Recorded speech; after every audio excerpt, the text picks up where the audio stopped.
Welcome, everyone. My name is Mike Yimhenna. I am the moderator for today's Quartertone event. Our special guest is Firas Zreik, a Palestinian Qanun virtuoso, composer, arranger, and educator based in New York City. Born in Haifa to a musical family, his mother, Amel Murkus, is an internationally renowned singer. He started playing music at an early age when his talent quickly accelerated and gained local and then national reputation after winning first prize at the Nazareth competition for musical talents. At the age of 18 years old, Firas received a full presidential scholarship for the Berklee College of Music, their most prestigious award. He then moved to Boston in 2015, where he studied for 5 years, graduating with 2 bachelor's degrees in performance and jazz composition with high distinction. Firas has worked, recorded, and performed with international artists of the highest caliber, such as Roger Waters, Shankar Mahadevan, Shreya Ghoshal, Simon Shaheen, Bassam Saba, Amel Murkus, and many, many more. It is a huge honor to have Firas on the program. Firas, welcome to Quartertones. Salam, Mikey. Salam, everyone. It's a quite cosmopolitan podcast tonight. Yeah, it's really, really wonderful to have you here. Likewise. Thank you. So, Firas, I'm really, really curious about the first question that I wanted to ask you is why the Qanun? It's the first question I wanted to ask you when I invited you on the program. Most people are not immediately drawn to this. And so I guess the question is, did you choose the Qanun or did the Qanun choose you? It's the eternal question, I guess. Yeah. I don't know. Ever since I was a kid, it just captured my eyes and ears ever since I was a kid. So I guess it's like love, something you cannot really explain that easily, why you choose a certain person, why you choose a certain thing. I chose the Qanun. Well, before the Qanun, I actually played cello. And those 2 instruments were like my main attraction ever since I was a kid. And after spending 3 years on the cello, studying classical and playing like some of the Baroque repertoire as a kid, I did this amazing shift and transition of my career or of my musical development that I'm really grateful for doing so. And I found that the Qanun was a much more expressive tool for myself.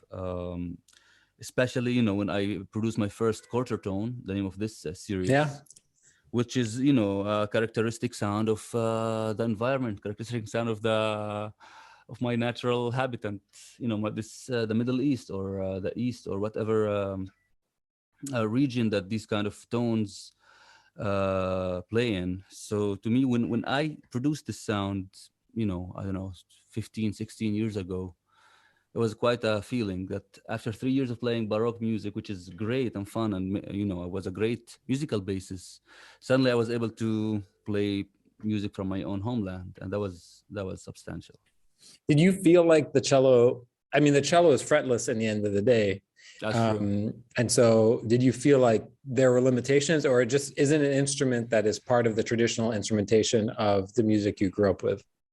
Well, there's definitely, examples of musicians who play cello and utilize it for different stylistic words, such as Arabic music. But in its essence, it comes from the West, and the sound and the training that I got at the time was strictly Western classical. Yeah. And then suddenly you pick up this instrument, which is so organic to the region by the sound, even regardless of the intonation, regardless of the music that you're actually playing, the sound itself is so organic to the environment that it made me feel at home. Yeah. But then again, I don't know, later on recently I've been realizing that it's not so much about the instrument, it's more about your musical ideas. The instrument is just a tool to express, so sometimes I'm on the piano and I have this great ideas that I love that maybe I didn't have if I was just playing Qanun. Same for the oud, same for even humming or whistling or whatever musical tool, musical device that you can get your hands on at the given moment when you have this musical idea. So I think the Qanun might be my most expressive per se, but it doesn't have to be, my only one. Sure. I'm always interested in the way people write their bios. And the second line of your bio is born in Haifa to a musical family. And I'm curious how much that sort of shaped the way you interacted with music, and if it's impossible to imagine growing up anywhere else in any other family. Yeah, I think it would have been absurd to just leave that part out of my bio because it Yeah. is a substantial, fundamental part of my musical upbringing. Yes, I was born to a musical family. My mother, Amal Murqus, is a singer, songwriter. My father, he's an architect full time, but he's also a composer and oud player. So I grew up in this niche of creating music. When I was born, she was working on her first album back in 1995 to 1999. So I'm used to. I got exposed to being in studios, in concert halls, and rehearsals and jam sessions. All of this kind of activities. It was kind of a daily routine, family time. Yeah. So I think that's probably that probably played a huge role. In addition to the support that my parents gave me in pursuing music as a kid, and then later on as a professional musician. So I think that played a fundamental role in my musical development, definitely. What was in your CD player or on your iPod as a teenager? Were you rebelling and listening to Metallica and Tupac, or were you really eating a square meal of the classics, the classic sort of Arab canon?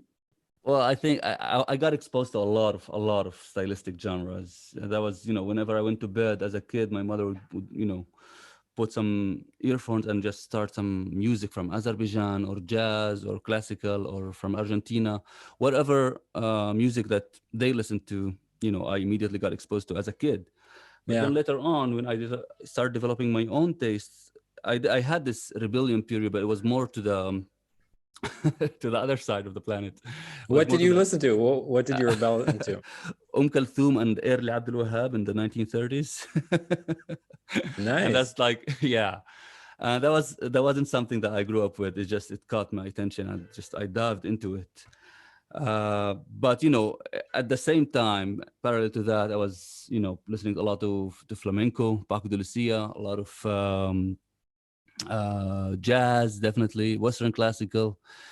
And later on, I had this more in-depth collection of music tastes.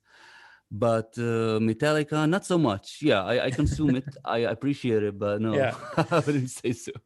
So I want to talk a little bit about some of your collaborators, and probably I would imagine I know teachers, but also inspiration. So what has the experience been like working with Simon Shaheen, who is a prolific educator and has a huge tree of students who he's worked with and performed with? Tell us a little bit about that. I think it was a transitional moment, I think, in my career, my learning career. I mean, I had a great teacher back home in Palestine, Mahram Mur'ab. He taught me Qanun versus I was a kid, and he had a great influence on me. And then I went to Berkeley and I started studying with Simon Shaheen, who I've known ever since I was a kid, but not personally, but like as this, this figure, right? I think the thing about Simon is that he was contemporary to the last of the giants of the 20th century, Abdul Wahab, Said Makawi, Fairuz. So he has this kind of aura. He come from deep-rooted traditions in different styles. You have the Maqam tradition from the Levantine and the Egyptian area, region. Yeah. Like he's an authority in that regard nowadays. And then you got the Western classical, which he picked up the violin ever since he was 4 years old and got one of the best training. So I think coming from such different yet deep-rooted styles gave him a lot of knowledge and authority, I think. So working with him and studying with him was quite an experience. And don't forget, he's a oud player and violin player. He's not a Qanun player. Yeah. So for me as a student, it was more of a musical, ideological brainstorming with him rather than technicalities. I had to work on the technicalities mostly by myself, coming from my, classical Qanun training in Palestine. But with Simon, it was mostly about, diving into the art of Taksim, an improvisational genre of Maqam, trying to utilize the Qanun to play some pieces of the Baroque, like Bach or Paganini or Handel. I mean, we worked on so many pieces from that repertoire. That was, life-changing for me as a musician to be able to produce this kind of sounds. Life-changing because the nature of the exercise, they're like little etudes, and the nature of that is so transformational or transforming insofar as it made you rethink the instrument you were playing. Both. I think it really stretched the limits of the instrument, because these pieces were not written originally for Qanun. They might have been written for piano, violin, even harpsichord. So that by itself is a huge challenge. Hence, it's gonna be a huge boost to your techniques because you're gonna have to invent them in one way or the other. But on the other side, it's also musical. The whole mindset of composition, this continuous, non-ending cadence of the Baroque period, the harmonic-driven compositions, unlike the much more linear phrasing in the Maqam world that I came from, was transformational. And then there's this feeling that, even as an Arab musician playing my own music, being able to execute this repertoire at a really high level on my instrument really gave me some confidence boost in regards to diving into other worlds of music. Yeah. So I guess these two things were a great experience with Simon. Plus working with him, touring with him, being on stage with him, taught me a lot, just observing. So I want to get back to that part later, but before we get into the actual performance, you're based in New York City, and you are, among many of the things you do, you're part of a collective called the Translucent Borders. And I'm curious about what it's like being in New York. I used to live in New York, and I was just there for the Habibi Festival. It's this huge melting pot of musical influences and artistic influences. And this collective, you're working with dancers and choreographers and musicians. What is it like being Firas in New York and being a Qanun player there? Well, I think my first transition in this regard was coming to Boston 7 years ago as a student, as a 19 years old kid coming to a jazz school, jazz, contemporary music, Western driven school. So I was already, the Qanun player of that school, and that was by itself, a challenge in its pros and cons. Now, New York for us musicians is this nostalgic melting pot, like you said. It's like the Mecca of music. If you are a jazz enthusiast, you know that New York is the place. You know the history of those venues, of those neighborhoods. The amount of music that was produced there. It gives you a lot of inspiration to go there. Plus the magnitude of the place, the endless cultures that are combined in one spot. But my personal experience haven't been, as I wanted to be, because I left Boston in early 2020. So I moved to New York like maybe 2 weeks before the pandemic. You live in your living room. You don't live in New York. Yeah, exactly. I mean, I had great memories in New York while living in Boston. I played there all the time and coming every weekend or so. But while living in New York, it was mostly shut down, which is still a historical period. Yes. And then, the whole era of remote recording and online creation and this, one of the few good things about this is that we have a cosmopolitan audience right now, people in Dubai, London, Indonesia, whatever. And that's fantastic. So we still have our own melting pot in a way. Yeah. But yeah, that's the idea. Being in New York as a Qanunist who come from a deep-rooted tradition, gives me the tools to dive into other worlds without losing my identity. I mean, and when I say identity, it's not in the traditional political term. It's more about the musical language. Yeah, of myself. For sure. What is Firas? Yeah. Okay, so since we're talking about musical language, the first interlude, and for those of you who are new to the series, Quartertones, the format of the series is supposed to be based off these like old school radio shows where an amazing musician is in town and he stops by the radio show to play a little bit and talk about their work. So there are going to be 3 interludes, and each one we'll talk about for a few minutes afterwards. So the first one you chose is Taksim. So give us maybe one sentence about what you're going to be playing, and then we'll talk about it afterwards. I'm gonna be playing whatever comes to mind. That's my idea of Taksim.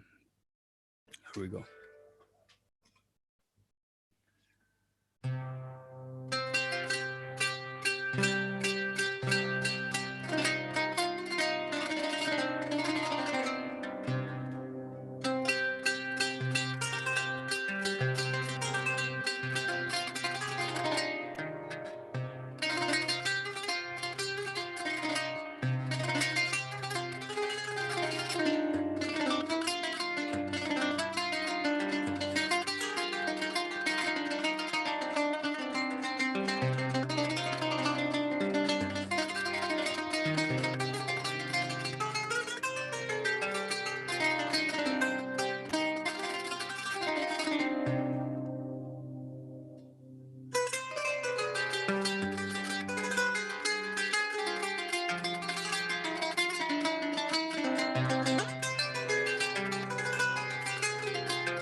Amazing.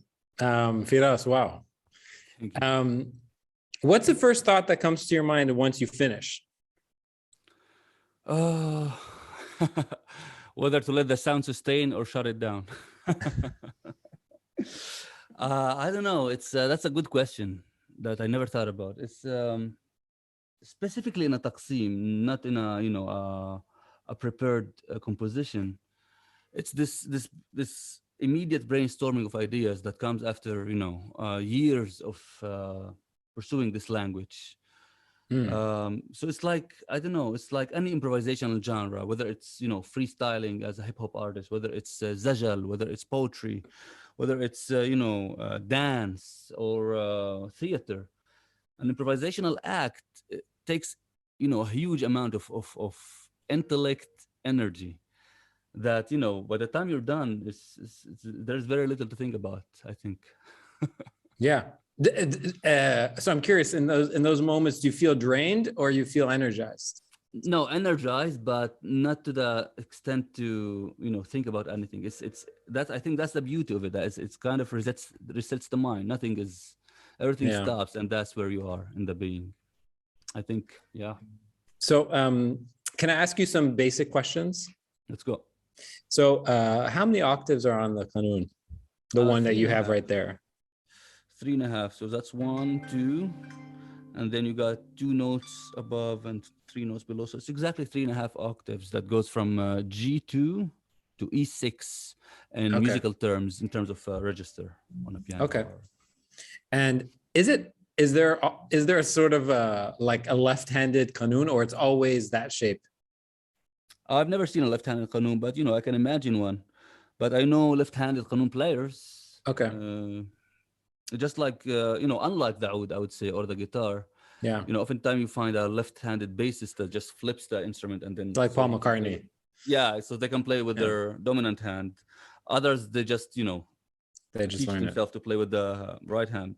But it's funny that you mentioned the left-right hand in the Qanun, because it's that's the eternal challenge of playing this instrument. The left hand has two functions, so it's nice to be a dominant Qanun players, because you're playing and then you're altering the pitches using this system called letters or mandals, or in Arabic we call urab.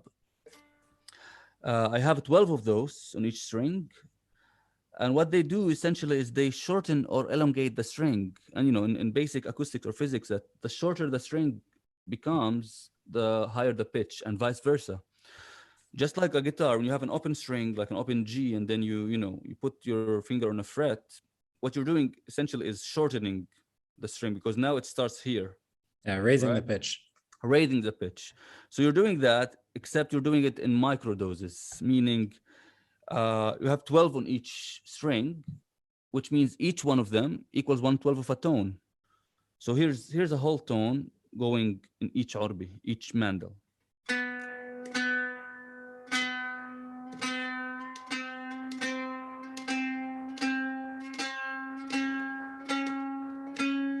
Wow. So that was me going from B natural to C sharp, which is a whole tone. So in order to move a half step, you move 6 of those. So just to visualize, on the piano you see a white key, adjacent to a left key. So you wanna visualize, like 12 red keys between 2 white keys, basically. Because you have all these notes in between that don't exist on the well-tempered instruments. So it's a fantastic mechanism. Well developed. It is okay. So I didn't realize that there were that many sort of like intermediate tones. Yeah. Okay, and so it seems like the left hand has now 3 roles, actually, because the left hand is playing the bass. It's also interacting in sort of the melodies in the higher register, and it's also tuning. yeah. The right hand has it easy. Different functions. No, but specifically for that reason, the right hand must be prepared to play most of the phrases at any given moment in order to complement whatever the left hand might be doing at the time. So if the left hand is busy lifting a pitch, the right hand must come and jump in to take the lead. So that's why we really tend to rely on it, because the left hand has so much on its plate already. So that's the coordination. So the going back to the Taksim. So these are basic questions, but what are the sort of maqamat that you played, or that sort of that you transitioned through? I think that the overall maqam was Nahawand Undo. Okay. It's a very common maqam in Arabic music repertoire, and even. Can you just demonstrate what that sounds like, just so people can recognize it? Yeah, in a scale manner, it's going to be something like that, or with different variations like this, or all of these are variations of the Nahawand. That they just you alter some pitches to color the maqam by itself. In terms of transitions or modulations, I had some rust, I had some suznak, I had some siga, and I had some bayati and some ajam. But they were all, I would say, just like a passing route. The overall sound was dominantly Nahawand, I would say. But that's the thing about the maqam language, is that you alter in between them in an effortless way. They're so close and far at the same time that you have to know how to navigate through different tetrachords, different languages, different do you like let's think about jazz for a second, right? And I said, okay, we're going to play whatever, we're going to play All the Things You Are, right? And F sharp minor. Is there a key center in the same way where, like, okay, we're going to play this and we're going to play it in F sharp bayati. Yeah, definitely. Okay. Definitely. Except there's one fundamental difference. In terms of the idea of a key, it exists in maqam. You know, you say Yeah. rast on do, or hijaz on sol, whatever. Yeah. Just like you say C minor or B major or whatever Yeah. key. You have two parts of info. You have the tonic and then the type of the scale in Western Yeah. music. The same is for the maqam, except that they function differently. A maqam is closer to modal jazz, if you want to compare. Yet Okay. it's still far, but modally, what we mean is that the way you observe it is more linear. It's more about there's one gravitational center, the tonic, let's say it's this one. And then there are linear phrases that the ear is observing them in relation to that gravitational center. So if I'm giving you this note, and then I play this,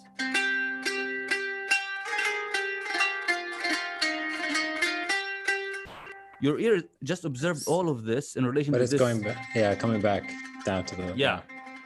Now, if I gave you a different tonic and played the exact same melody on phrase, top. Yeah. you're gonna observe it differently. Like, let's say this was my tonic.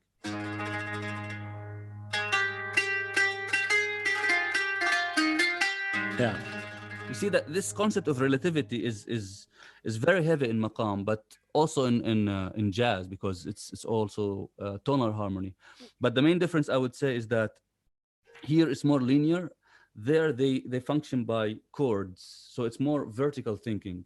So you try to shape the melody to work with, to be cohesive with the whatever harmonic progression you have at the time, like Yeah. whatever chords that you have, whether they're diatonic, which means they're part of the original key, or whether they have modal interchange, which is alien to the key. Um, the bar itself, the chord itself, the rhythm section, when they play the harmony, the bass, the guitar, the piano, and then you got the leads played by whatever horn or the singer, they harmonize that note to make it cohesive at that given moment. In a maqam context, no, you don't get that vertical privilege. It's more linear thinking. Interesting. Okay, let's move on to the second interlude. So tell us about what this is and why you chose this. You're talking about Zawraq? Zawraq, yeah. Yeah, Zawraq is one of my singles, one of my pieces that were released last April as part of my solo EP, which is also called Solo. And this work came, unplanned. It wasn't on the agenda. I was planning to create my bigger album with my band, get in the studio back in 2020. But then because of the lockdown, everything was shut down. You could not meet anyone. So this came out as it was born out of the circumstances because there was no one to play with. So I did a solo album.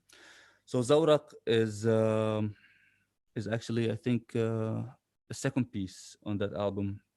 And it incorporates two main scales between the Ajam and the Hijaz and the Saba. Okay, great. Take it away.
Wow, Firas. Wow.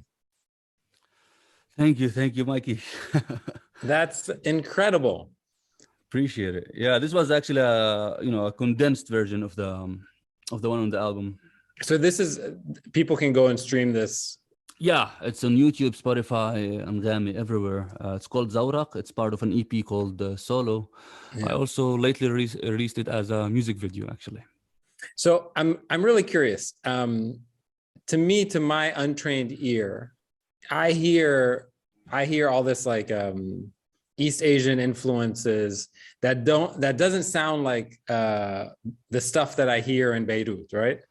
Am I wrong? Am I mistasting something? It depends what you hear in Beirut. Yeah. So tell me that main melody, that's sort of the driving force, the conflicting bass lines and the I think it has to do with what we call tendency tones. Is that some notes want to go to like this note is pushing towards another note. What happens here is that we have a tetrachord, or like a 4-note group of what we call ajam. Ajam is equivalent to the major scale. It's very similar in terms of notes, yet there's some difference in the intonation and behavior. So this would be a ajam tetrachord, right? And then I'm doubling it with a major chord. So far so good. And then this note comes up. Now this note is alien to the ajam scale and to the major key.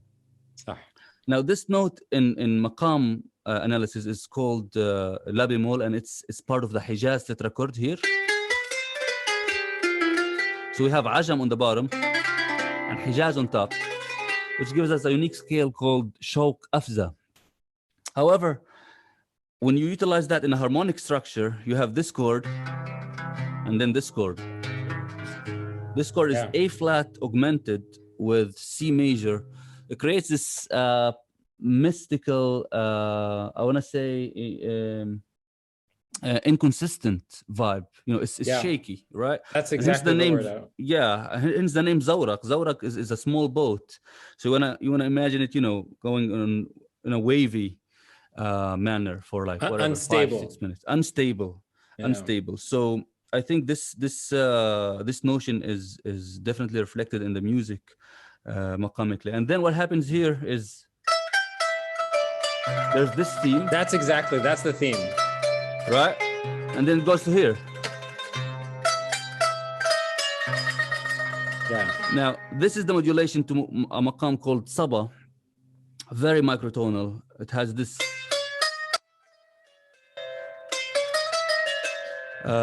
very micro intervals, but there's this inharmonic game between the E natural and G, and then the F flat and G. Now the F flat and the E natural are gonna sound essentially the same, but then when you inject that E flat after the E, that's where you get the Saba sound. So it's all about deceptive resolution. It's all about creating a drama, creating something that's not expected, yet is somehow digestible. Yeah. Amazing. Okay, so I want to get to the last interlude, which is called Refractions. Give us a sentence or two about what Refractions is. I don't know. It just felt to call it this way. It's the way I visualize it is that it's a consistent notion of lines in different directions, and basically when I say that, I mean the shape of the melody.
Wow. Firas, do you, just before we get to the questions, that was incredible. Thank I'm you. so moved by that. Do you think of these as being contemporary pieces, or do you think these pieces fit directly into the sort of classical canon that you grew up there, that you studied?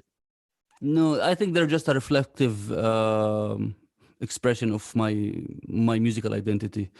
I don't think they could be boxed and and saying it's traditional. Yeah. But I think the word contemporary is always relative to the period. Everything is contemporary right now. Yeah. Bach was contemporary in the Baroque, so I Yeah, think of course. they're definitely contemporary. And I would love to think that they're up to date. Amazing. Yeah, they're a combination of my musical identity, definitely. Okay, I want to leave time for the questions at the end. So let's do this quick Q&A. I'm sure there'll be, there's a bunch of questions already in the chat. So All right. rapid fire. What are you listening to right now? Right now, I'm listening to an album called, sorry, 1 second. Well, like, you mean like from day to day or like yesterday night? No, day to day, I guess. I've been listening a lot to Aziza Mustafa Zadi, amazing pianist from Azerbaijan, based in Berlin. And my favorite piece is Dance of Fire. Okay, great. Who would you love to shadow for a day, past or present? That's a good question. I think Riyad al-Sumbati, back in Cairo, and Paganini. Nice. What do you think people most misunderstand about your work? I hate when people try to think that I'm doing what they call word music. I really despise this word. I think it really, it boxes you in this Eurocentric mindset that everything that's non-Western has to be word, where, we're much larger than that. So I think I hate being boxed in something doing that. This exotic, authentic music from the Middle East. I think it's more than that. Yeah. And then what artist from the past would you be your dream collaborator? Paco de Lucia. Yeah. Do you feel like that, speaking of the flamenco stuff, in the 90s, there was a moment where flamenco really kind of cut through and was really like kind of popular music. Do you feel like you're constantly trying to bring in flamenco influences into your music now? I don't think I try. I think it's in me. I mean, I consumed it a lot. Yeah. As a consumer, so it's definitely there wherever. And I think flamenco in its origin, it has a lot of I don't want to say Arabness, but definitely something from the region. Yeah, from the Andalusian, Africa, the Moroccan, Gnawa, the Andalusian. So it's a melting pot of sounds, definitely. But yeah, Paco in particular has a big influence on me. Did I see you hitting the Qanun? Yeah. Okay, so there you go. There's some of the influence.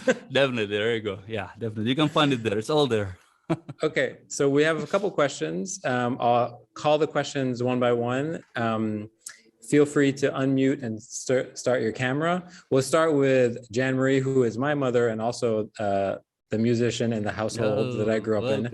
So, Mom, are you there? Yeah, I'm here. Okay, go for it.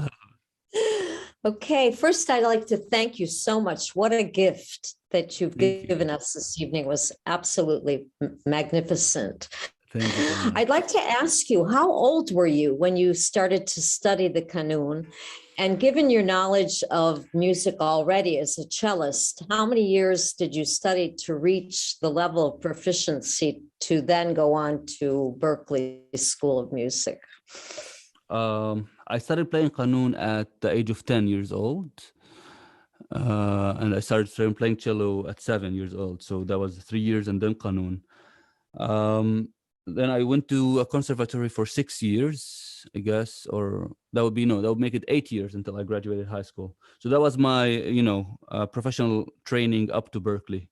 And then Berklee was an additional 5 years, but it wasn't, Qanun. It was, I did 2 bachelor degrees in jazz composition and in performance. So I think definitely like that's 70% of my life. I was learning music, and I'll keep learning music. It's an endless, process. But definitely being a cellist has helped immensely in shaping my knowledge, shaping my discipline, and the general sound of other musical cultures. Thank you. Great. Thanks so much. So Muhammad, you're up next. Thank you very much. I very much enjoyed it. I'm calling from Charlottesville, Virginia. My question is about the names of the maqams. When you say Nahawan, Rast, and the rest, could you say something about the origins of those names? Yeah. And also the influences of the neighboring musics, Persian, Turkish, maybe on maqam music particularly. And I'm thinking of Halab as a center of maqam music. I think in regards of the names, most of the names that are used nowadays in the Levantine Egyptian region are Persian names. And if we have any Persians in the audience, please correct me if I'm wrong. But most of these words, Shahnaz, Nahawand, many of them are Persian. But then again, many of these words describe locations like Hijaz, like Asfahan, like Kurd, for instance. So a lot of the names come from a geographical location. Others have different reasons, based on tonality or based on the period, but it's definitely something that's worth researching it. As to the neighboring influences, it's not only geographical influence, it's also political influence. When the Ottomans were in the area or in the region for like 5 centuries, the influence is inevitable. So, and you mentioned Aleppo, Halab. Halab is, is basically the Mecca for that kind of stuff. The Turkish influence is so heavy on Halab, and vice versa, of course. Not only music and cuisine as well, and other cultural aspects.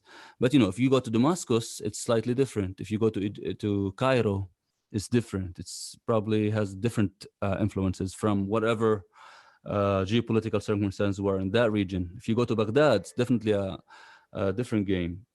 Baghdad, like the Iraqi music, is definitely more influenced by Persian, some Turkish, whether it comes to the maqamic language or the instrumentation, such as santur or the joza, stuff like that.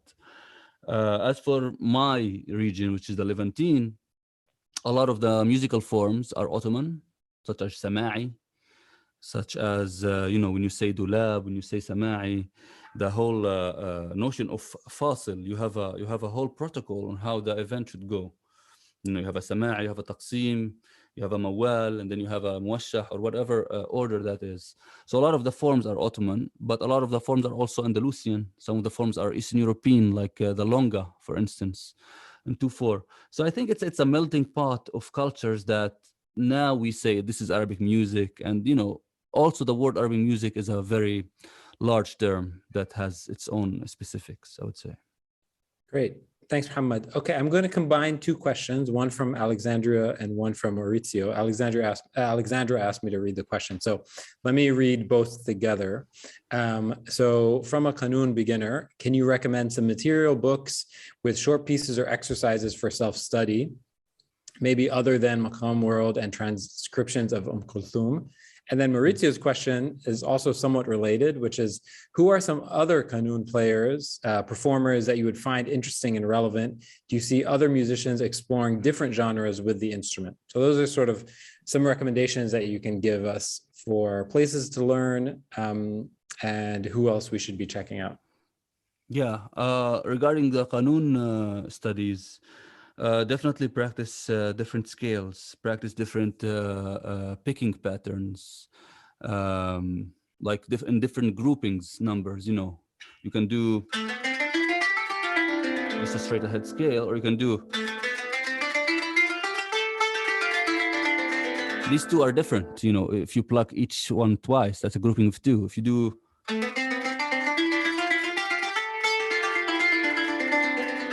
a triplet or a 3/8 figure, is different than a 2/8 figure, rhythmically and sonically. So definitely explore with scales in the beginning, in addition to what you mentioned, transcriptions. But for more in depth, you can reach me out at info@firaszreik.com, and we can talk about specific curriculums. As for Maurice's question, definitely I have many influences. Muhammad Abdul Saleh, a legendary Qanun virtuoso from Egypt, who passed away in 1970s. He was, the legendary, iconic Kulthum band leader and Qanunist. He has a huge influence on me as an instrumentalist and a soloist. Another one would be Abraham Salman, a Iraqi Qanun player who was blind, actually. Amazing soloist. His whole notion of Taksim had contributed to my musicianship immensely. But also there's more contemporary and non-Arab musicians such as Master Göksel Baktagir from Turkey. As a composer, as a Qanunist, and as a soloist, he's one of my main role models, even as a kid. And lastly, of course, Aytaç Doğan, who revolutionized the instrument by, creating some adaptations from different styles, ditching the traditional pick and start using fingernails and strums and getting, stretching the limits of the instrument. So I think all of these people influenced me heavily. Amazing. So I just want to remind everyone, please check out our podcasting platform and the YouTube page. This recording will go up in a few days. And so if you have friends who missed this, feel free to spread the word. Firas, thanks so much for making the time. Thank you, Mike. Doing this. This was a huge thrill for us. And hopefully we can have your mom or anyone else that you recommend to be on the series in the future. Definitely, yeah. Thank you so much, Mikey, and thank you for Africa and Quartertones. I've been following you and your activities over the past year, and I think it's fantastic.